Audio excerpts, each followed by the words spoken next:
ke sungai memancing ikan. Ikan kecil, ikan dari Ruana. Salam hangat saya ucapkan. Assalamualaikum untuk pemirsa semua. Kembali lagi ke acara Arsikes, Arsitektur Podcast. Bersama saya, host sebagai host, Fudoil Ibnu Nurisan, dan Kanda Hamka Idrus sebagai narasumber. Arsikes kali ini mengangkat tema pengaruh organisasi dalam kehidupan mahasiswa. Sebelumnya mungkin saya sapa dulu nih. Kak Hamka, bagaimana kabarnya Kak? Alhamdulillah baik. Belakangan ini Kak, apa kesibukannya Kak? Kalau belakangan ini memang sedang sibuk untuk menyelesaikan tugas akhir, skripsi sekaligus mungkin pekerjaan di luar kampus. Tugas akhir. Saya dengar-dengar ini Kak, tugas akhir tak katanya sudah selesai dan sedikit lagi SR nih Kak. Lebih tepatnya sekarang sudah dalam tahap selesai display dan sebentar lagi insya Allah akan ke ujian tutup. Tutup. Dan sebentar lagi SR nih Kak. Insya Allah. Kalau tadi mengenai pekerjaan Kak, pekerjaan tak belakangan ini apa? Kesibukannya di mana? Memang 8 bulan terakhir sembari menyusun skripsi, saya sibuk menyibuki diri pekerjaan di luar. Salah satunya ada perusahaan di Makassar namanya Renjana. Di situ mungkin saya lebih banyak menggali bagaimana arsitek yang sebenarnya di dunia kerja, sembari menyelesaikan sampai ke gelar SARS. Oke. Pengalaman dalam dunia kerja. Mengingat Kak Hamka ini sebagai pernah menjabat sebagai ketua BE di HIMA FTUH dan sebagai ketua BPM di UKFTUH. Mungkin kita sedikit senggol-senggol nih temanya Kak. Mengenai pengalaman tadi, kalau dalam organisasi, pengalaman apa yang berkesan bagi Kak Hamka selama berorganisasi, baik itu di HIMA ataupun di UKFT? Saya rasa semua proses dari awal sampai akhir semua berkesan bagi saya. Artinya memang paling berkesan dalam mencapai ataupun sebelum menduduki posisi ketua, ada ketakutan-ketakutan yang dimiliki, dan ketakutan terbesar itu yang saya rasa merupakan pengalaman yang luar biasa. Artinya pencapaian saya setelah berakhir ketua, yang saya sebut mungkin pencapaian tertinggi bagi saya, ya berasal dari ketakutan terbesar saya sebelumnya. Saat menjadi ketua tentunya ya menjadi anggota dulu kan Kak. Iya. Apakah ada sebuah perbedaan mengenai sebuah pola pikir saat menjadi anggota ataupun saat naik menjadi ketua ataupun setelah menjadi ketua Kak? Perubahan pola pikir sangat berbeda antara anggota mungkin dengan ketua. Artinya kalau menjadi anggota, prospek ataupun koridor kerja aja sebatas bagaimana dia menyelesaikan program kerja, inovatifnya mungkin sebatas itu. Tapi kalau sebagai ketua, mungkin prospeknya ataupun ranah kerjanya lebih luas. Bagaimana dia memikirkan organisasi ini jauh mungkin ke depannya, bagaimana memanage orang-orang yang dibawanya, terutama mungkin untuk seluruh anggota-anggota organisasinya. Oh gitu. Kayaknya melihat memanage sebuah organisasi Kak. Dalam skala lingkup HMA dan skala lingkup OKFTUH tentunya ada perbedaan Kak. Apa mungkin tantangan atau apa mungkin hambatan tantangan sih lebih tepatnya yang pernah Kakak rasakan selama menjabat sebagai ketua? Artinya kalau di HMA kan kita berasal dari satu disiplin yang sama, disiplin ilmu arsitektur. Artinya psikologi orang-orang yang kita hadapi hampir mirip lah dengan kita sebagai background arsitektur.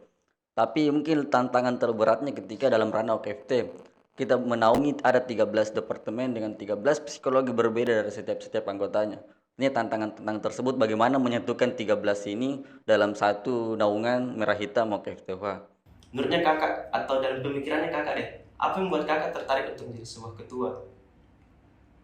Motivasi untuk menjadi ketua ataupun ketertarikan sebenarnya artinya berangkat dari sebuah fenomena bahwa apa sebenarnya mau saya capai, melihat goals-goals ke depan, melihat tujuan ke depan. Ternyata ketika melihat ke diri saya sendiri, begitu banyak kekurangan yang belum saya dapatkan untuk menapaki goals-goals yang akan saya raih. Salah satunya dengan bagaimana untuk menjadi ketua, memberanikan diri untuk menjadi ketua. Dengan menjadi ketua, mungkin saya bisa mengelola ataupun mengenal lebih dalam bagaimana sebenarnya diri saya. Dan saya sebut mungkin usia mahasiswa, usia emas untuk bagaimana seseorang berkembang. Saya yakini untuk menjadi mahasiswa yang saya pikir dalam kepala saya tidak mau terlahir sebagai robot. Artinya di luar bekerja sebagaimana robot, tapi bagaimana ketika keluar saya mau jadi seorang manusia sejatinya. Artinya manusia yang sudah mengenal jati dirinya sejak mahasiswa sehingga dia mampu mengenali apa-apa tujuannya ke depan. Seperti itu. Sangat saya apresiasi sekali seorang Kak Hamka menjabat sebagai ketua di dua lembaga tinggi yang berbeda. Mungkin Kak, kita bergeser sedikit dalam organisasi Kak. Kemampuan apa saja yang dapat ditingkatkan selama kita berorganisasi Kak? Terutama yang pertama mungkin kepemimpinan. Bagaimana kita memimpin sebuah organisasi, bagaimana kita memanage orang-orang banyak, orang-orang dari berbagai latar belakang yang berbeda, kita satukan dalam satu tujuan organisasi. Kedua mungkin bagaimana berkomunikasi yang baik terhadap orang-orang di bawah kita, orang-orang di samping kita. Dan mungkin juga bagaimana kita mengelola ataupun merancang suatu program kerja terhadap sesuatu yang bermanfaat lebih banyak kepada masyarakat. Mungkin seperti itu. Kalau dari sisi soft skillnya sendiri Kak, kan tentunya soft skill tidak bisa dapatkan dalam ruang kelas Kak. Sesuatu yang tidak bisa diukur. Kalau dalam segi organisasi, apa sih atau dari sisi mana sih soft skill itu bisa ditingkatkan Kak? Kalau saya katakan semua berasal dari pengalaman. Artinya percobaan pertama mungkin gagal, tapi percobaan kedua, ketiga, dan selanjutnya akan banyak pelajaran-pelajaran yang bisa diambil. Salah satu contohnya mungkin bagaimana berbicara di depan mahasiswa. Pengalaman pertama mungkin gugup, takut, keringat dingin. Tapi pengalaman kedua, ketiga, dan keempat mungkin bisa lebih baik. Artinya semua by proses. Jadi hal-hal seperti itu yang tidak bisa didapatkan di ruang kelas, tapi bisa didapatkan di wadah ini, organisasi. Sebagai sebuah organisasi Kak, kan tentunya organisasi itu sebuah wadah yang mewujudkan orientasinya kepada warganya atau anggota-anggotanya Kak. Dalam problematika kehidupan organisasi belakangan ini, menurut Kakak, apa sih yang bisa membuat seseorang tertarik untuk masuk ke dalam atau ikut ke dalam sebuah organisasi? Kalau ketertarikan, saya selalu tanamkan pada diri saya. Organisasi ini tidak bisa memberikan apa-apa ke saya, kecuali saya sendiri yang aktif untuk mengambil pelajaran sebanyak mungkin dari organisasi ini.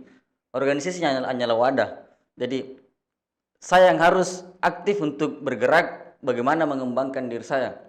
Jadi kalau bagaimana menarik seseorang, artinya setiap orang punya asalnya masing-masing, punya orientasinya masing-masing. Artinya mereka berhak untuk memilih bagaimana menjadi mahasiswa dalam menaungi kehidupannya dalam berorganisasi. Jadi kurang lebih Kakak, jangan pikir apa yang organisasi bisa berikan ke kita, tapi apa yang kita bisa berikan untuk sebuah organisasi. Ya, seperti itu. Jadi lebih tepatnya organisasi tidak bisa memberikan apa-apa kalau memang anggotanya pasif dalam mengejar itu. Kan sebelumnya Kakak menjabat sebagai BE di HMA dan sebagai BPM di OKFTUH. Ada sebuah cross atau penyelangan kayak menyeberang sisi nih Kak. Bukan ambil senat di OKFTUH. Kenapa malah berpilih untuk berpindah sisi Kak? Tidak melanjutkan mungkin di senat di OKFTUH. Jadi semua kan berawal dari rasa penasaran. Begitupun di HMA, bagaimana mengelola badan eksekutif ini. Saya tertarik eksekutif, demisioner mungkin di eksekutif. Ada rasa penasaran yang lebih tinggi bagaimana sebenarnya kehidupan organisasi di ranah legislatif dan yudikatif. Jadi mungkin di situ ketakutan terbesar saya sebelum menjadi ketua. Bukan background legislatif dan yudikatif, tapi memberanikan diri untuk menjadi ketuanya. Tapi harus dibekali dengan bagaimana persiapan yang matang untuk sampai ke situ. Jadi itu sebenarnya rasa penasaran yang tinggi mungkin, tapi ya harus dibekali dengan bagaimana kita mempersiapkan diri untuk sampai ke sana. Oke Kak, tadi rasa penasaran yang tinggi. Mungkin di luar sana nih Kak, orang-orang itu masih belum terlalu tahu mengenai organisasi karena mungkin belum pernah coba selama dia SD, SMP atau SMA. Mungkin ada kesan atau pesan lah untuk di luar sana yang mungkin takut atau mungkin di luar sana kan banyak kayak berita-berita mengenai sebuah organisasi, mengenai sebuah apa yang terjadi dalam sebuah organisasi saat dia masuk. Mungkin ada kayak sepatah atau pesan dari Kakak untuk meyakinkan orang-orang di luar sana atau mungkin pemirsa yang menonton Arsikes, kenapa mereka tidak usah ragu untuk masuk sebuah organisasi? Apa benefit yang bisa mereka dapatkan lebih besar daripada sebuah ketakutan yang akan mereka hadapi? Artinya sekarang semua orang berhak memilih, entah mau berorganisasi atau tidak. Semua punya jalannya masing-masing. Tapi selalu saya tekankan kepada siapapun mungkin teman-teman, organisasi itu sangat penting untuk bagaimana memahamkan bahwa saya sendiri mengenal lebih jauh terhadap diri saya, bagaimana mengelola sesuatu, mengendalikan emosi, menyelesaikan masalah, dari masalah ke masalah, itu semua saya dapat di organisasi dan tidak mungkin saya dapat mungkin di luar dari ini. dari organisasi menurut pendapat saya.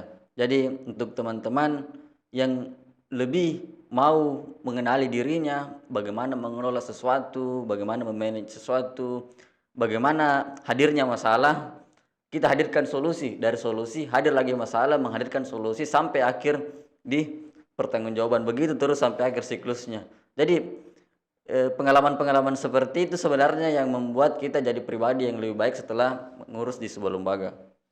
Oke, oke. Jadi untuk masuk ke dalam sebuah organisasi, intinya tadi yang bisa saya simpulkan benang merahnya, jangan takut, jangan bimbang, dan jangan ragu ya. Kalau belum pernah coba, cobalah untuk masuk. Ya. Mungkin akan nyaman pada saat berorganisasi, menambah teman-teman yang lain, jadi bisa menyelesaikan sebuah masalah, menambah soft skillnya, ya kan Kak? Betul sekali. Jadi ya mungkin untuk teman-teman, untuk pemirsa Arsikes yang nonton kali ini, tidak usah takut, tidak perlu takut, tidak ada keraguan pada saat berorganisasi. Coba saya terlebih dahulu, rasakan, siapa tahu nyaman. Oh iya Kak, ada Q&A yang masuk ke IG HMFTUH. Ini Q&A Arsikes kali ini Kak lebih banyak, paling banyak dari Arsikes sebelumnya. Jadi saya pikir mungkin orang-orang lebih tertarik mengenai pembahasan organisasi daripada sebelum-sebelumnya ini Kak. Mungkin yang pertama Kak, ada sebuah pertanyaan. Bagaimana cara untuk memberikan pemahaman kepada seseorang tentang pentingnya sebuah organisasi dalam ranah kampus Kak? Kan tentunya berbeda, ada organisasi dalam kampus, ada di luar kampus. Apa pentingnya kita ikut organisasi yang dalam kampus Kak sebagai mahasiswa? Artinya setiap organisasi itu baik untuk perkembangan seseorang, entah itu dalam kampus atau luar kampus. Tapi terkhusus dalam kampus, apalagi untuk HMFTH yang lebih menjurus ke disiplin ilmu kita arsitektur. Artinya bagaimana kita mengelola ataupun memanage sesuatu yang berkaitan dengan disiplin ilmu kita. Artinya setelah lulus kita tidak jauh dari disiplin ilmu arsitektur. Bagaimana membuat sebuah program kerja berkaitan dengan disiplin ilmu arsitektur, bagaimana mengabdi kepada masyarakat berkaitan dengan disiplin ilmu arsitektur. Jadi hal-hal pemahaman seperti itu yang seharusnya untuk para teman-teman yang mau masuk ke organisasi itu penting didapatkan, yang tidak didapatkan di dunia perkuliahan. Yang tidak didapatkan di dalam dunia perkuliahan, artinya ada hal yang orang dapatkan pada saat di kelas, mungkin hard skillnya, sesuatu yang bisa diukur, mungkin nilainya IPK-nya bagus. Tetapi pada saat dia bersosialisasi dengan orang lain, soft skillnya, kemampuan dia untuk bernaung, berbaur dengan orang lain itu sesuatu yang bisa dapatkan dari sebuah organisasi Kak? Betul sekali. Oke Kak, apakah seorang mahasiswa yang berorganisasi akan menjamin bahwa dia akan mudah bersosialisasi Kak? Soft skillnya apakah saat kita berorganisasi kita mudah berbaur dengan orang lain Kak? Berbaur dalam masyarakat? Ketika seorang berorganisasi sebenarnya tidak ada jaminan untuk sampai ke situ. Tapi pintunya terbuka lebar untuk mereka yang mau mendapatkan hal tersebut. Jadi pintunya sudah ada, jadi mereka bisa mendapatkan hal tersebut sehingga mudah bersosialisasi dengan orang-orang di kampus. Berbeda dengan mereka yang tidak berorganisasi, mungkin pintunya tertutup lebar. Yang kuliah langsung, Ya, seperti itu. mereka jarang bertemu dengan orang lain, mereka tidak tahu bagaimana cara untuk etika atau mungkin cara bertemu saat menyapa orang lain tuh Kak. Mungkin kita melangkah sedikit Kak, kayak di luar sana banyak organisasi, kita tahu organisasi yang memberikan impact kepada seseorang, tapi seringkali sebuah organisasi itu jalan tapi pengurusnya yang kurang aktif Kak, sehingga sebuah organisasi tidak dikenal oleh masyarakat atau mungkin lingkungan sekitarnya. Bagaimana mungkin cara supaya sebuah organisasi bisa terekspos Kak? Salah satunya mungkin dengan program-program kerja yang lebih banyak melibatkan elemen masyarakat. Artinya kan salah Sehingga satu bisa memberikan pengaruh ke masyarakat. Salah satunya mungkin program kerja pengabdian masyarakat yang lebih diperbanyak dan menjurus dengan disiplin ilmu arsitektur. Artinya langsung terkena ke masyarakat. Impactnya langsung ada ke masyarakat. Seperti itu. Jadi dalam artian program kerja yang dirasakan itu masyarakat juga merasakan. Jadi kita buat sebuah program kerja yang tidak sia-sia, intinya masyarakat juga merasakan ya Kak. Betul sekali. Kalau pengaruh organisasi kayak organisasi yang tidak didapatkan di kegiatan luar lain Kak. Contoh misalnya kalau di kampus, mungkin belakangan ini orang-orang jadi kurang minatnya dalam berorganisasi karena dalam dunia kampus Kak. Belakangan ini kita tahu kebijakan dari pemerintah mengenai Merdeka Belajar. Orang-orang merasakan benefit dari Merdeka Belajar itu lebih luas mungkin, lebih besar mungkin daripada sekedar mengikuti sebuah organisasi Kak. Jadi apa pengaruh bagi mahasiswa yang tidak didapatkan di kegiatan luar selain organisasi Kak? Contohnya kalau mungkin dia memilih ikut MBKM tersebut Kak, apa yang tidak didapatkan? Ya betul sekali, apalagi sekarang mahasiswa sangat realistis terhadap apa yang mau dipekerjakan. Jadi semua bekerja berorientasi dengan hasil. Itu sebenarnya yang banyak terjadi mahasiswa, apalagi dengan tadi program magang kampus Merdeka Belajar. Jadi kalau hal-hal yang tidak didapatkan, lagi-lagi sebenarnya setiap mahasiswa itu, setiap orang punya orientasinya masing-masing, punya tujuannya masing-masing. Untuk mencapai tujuannya punya mereka jalannya masing-masing. Jadi yang salah ketika mereka tidak paham apa sebenarnya manfaat dari kedua sisi ini. Kalau dibilang apa yang tidak didapat dari organisasi yang ada di kampus Merdeka Belajar, tapi lebih kepada bagaimana dia mengembangkan dirinya, menyelesaikan sebuah masalah, menghadirkan sebuah solusi, dan terstruktur dalam menghadapi segala sesuatu. Jadi hal-hal seperti itu, hal-hal kecil seperti itu sebenarnya yang didapatkan lebih banyak di wadah organisasi mungkin dibanding dengan di luar. Mungkin kalau di luar magang, apalagi disiplin ilmu arsitektur, lebih kepada bagaimana dia meningkatkan kemampuan disiplin ilmu arsitekturnya, dan itu sangat bagus. Mungkin dibarengi dengan bagaimana dia mengembangkan dirinya melalui sebuah organisasi. Tindakan ini memang Kak, karena pengaruh COVID mungkin, daring, tingkat kemalasan seseorang itu menjadi semakin tinggi Kak. Lebih tertarik untuk ikut dalam sebuah kegiatan, lebih tertarik untuk masuk dalam sebuah kegiatan yang memberikan benefit lebih banyak kepada dirinya. Dan orang-orang menilai dalam sebuah organisasi, organisasi tidak memberikan hal itu Kak bagi mereka. Apa yang harus dilakukan oleh sebuah organisasi untuk bisa memberikan pengaruh dampak mereka untuk mungkin bisa bersaing, mungkin bisa memberikan manfaat yang lebih daripada sebuah kegiatan-kegiatan dalam kampus Kak? Ya, lagi-lagi kan tadi mahasiswa sekarang lebih banyak berorientasi kepada hasil. Jadi, ketika hasilnya tidak nampak, mereka akan meninggalkan. Jadi, selalu saya katakan, apalagi sekarang pasca pandemi, organisasi harus beradaptasi. Artinya perubahan adalah sebuah keniscayaan, organisasi pun harus beradaptasi dengan perubahan. Harus bagaimana mengikuti perkembangan psikologi orang-orang yang mau masuk ke organisasi. Jadi mungkin orang-orang sekarang lebih fokus kepada sebuah organisasi yang bisa membantu dia untuk tumbuh secara progresif Kak. Tumbuh secara progresif dari hal yang tidak dia tahu. Jadi dalam masuk sebuah organisasi dia tahu mengenai cara bersosialisasi, mengenai cara berbaur ke dalam lingkungan sosial. Dalam sebuah organisasi, bagaimana caranya organisasi bisa memberikan hal tersebut, mewadahi hal tersebut bagi anggotanya sehingga orang tersebut tertarik untuk masuk ke dalam organisasi Kak. Ya, artinya memang lagi-lagi tadi yang saya katakan, ini PR terbesar untuk pengurus. Bagaimana inovatif dalam beradaptasi terhadap kondisi sekarang. Bagaimana menghadirkan apa kebutuhannya mereka di luar sana, dihadirkan di himpunan. Mungkin kebutuhan arsitekturalnya yang lebih banyak, ya hadirkan di himpunan proker-proker yang bisa menambah wawasan-wawasan ilmu-ilmu arsitekturnya. Kan seperti itu sebenarnya. Jadi kita berorganisasi, bisa beradaptasi, mengimbangi kebutuhan-kebutuhan warga. Warga butuhnya apa, hadirkan program kerja seperti ini. Oke Kak. Atau mungkin Kak, apa yang menjadi sebuah indikator lah Kak, bagi saya mungkin, apa yang bisa membuat saya indikator atau tolak ukur bagi saya untuk merasa bahwa sebuah organisasi itu adalah organisasi yang tepat bagi saya? Jadi tolak ukur sebenarnya kalau saya pribadi artinya bisa membawa saya kepada pribadi yang lebih baik.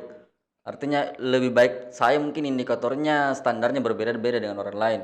Jadi mungkin kehidupan saya pribadi saya sebelum masuk ke organisasi terlepas dari apapun itu, setelah menjadi pengurus dan sebagainya, oh ternyata saya berubah seperti ini, ada pribadi yang lebih baik, berarti saya anggap organisasi ini baik untuk saya. Ternyata ada perubahan dalam diri setelah mengikuti organisasi ini. Tapi mungkin Kak, saat perubahan dalam diri kan itu relatif Kak, Ya. dalam pilihan masing-masing orang. Saat berarti itu menjadi tolak ukur bagi sebuah pengurus untuk bisa memberikan kepada anggotanya agar memberikan anggotanya agar bisa berkembang karena yang lebih progresif Kak, karena yang lebih progresif agar sebuah anggota berkembang dari hal yang tidak dia tahu menjadi hal yang dia tahu dalam sebuah organisasi. Mungkin selanjutnya dari Kak Hamka, untuk di luar sana apakah seseorang bisa ikut yakin andil masuk dalam sebuah organisasi menurut prediksinya Kak Hamka di tengah zaman yang sekarang ini milenial, Ya. di tengah MBKM tadi kita kembali lah, dengan PKM tadi, apa yang membuat seseorang, prediksinya Hamka, apa yang membuat seseorang tertarik untuk masuk organisasi, melainkan di tengah kegiatan-kegiatan kemahasiswaan yang telah dicanangkan oleh pemerintah. Sebenarnya satu kata di kuncinya adaptasi, adaptif. Jadi organisasi harus beradaptasi dengan kondisi sekarang. Jadi berikan apa yang mereka butuhkan. Mungkin di magang mereka banyak hal mendapatkan seperti ini. Coba hadirkan di himpunan. Hadirkan wawasan-wawasan baru yang berkaitan dengan disiplin ilmu mereka. Artinya mereka masuk arsitektur pasti ranahnya tidak jauh-jauh dari arsitektur. Jadi hadirkan itu. Bagaimana bisa mereka menambah ilmunya, menambah wawasannya di HEMA melalui program-program kerja yang menghadirkan hal tersebut. Oke Kak, mungkin satu kata untuk mereka yang masih ragu untuk join ataupun aktif atau bergabung dalam sebuah organisasi Kak. Satu kata, inovasi. Artinya HEMA merupakan ruang yang terbuka lebar bagi siapapun, bagi mahasiswa arsitektur untuk berinovasi yang mungkin lebih baik ke depannya. Mungkin sebagai penutup Kak, mungkin ada dari Kak Hamka memberikan closing statement untuk para pemirsa Arsikes episode kali ini Kak. Closing statement. Jadi mungkin akhir dari podcast kali ini, jadilah mahasiswa seutuhnya, jangan sampai keluar sebagai robot. Carilah kesempatan yang luar biasa ini selagi masih menjadi mahasiswa dan bekerjalah seikhlas mungkin. Mungkin setelah dari proses ini, kelak mungkin kau akan mendapati seberapa jauh berkembangnya dirimu dan seberapa apa manfaatnya untuk kau dan lingkungan sekitarnya. Mungkin sekian dari saya. Oke Kak, terima kasih Kak Hamka telah berkesempatan meluangkan waktunya untuk hadir pada Arsikes kali ini. Mungkin sebelum saya tutup ada pantun nih buat pemirsa Arsikes. Taman hijau yang indah karena dijaga dengan sepenuh hati. Beribu terima kasih dari kami kepada kalian semua. Terus telah berkenan hadir pada Arsikes kali ini. Terima kasih. Assalamualaikum warahmatullahi wabarakatuh. Waalaikumsalam.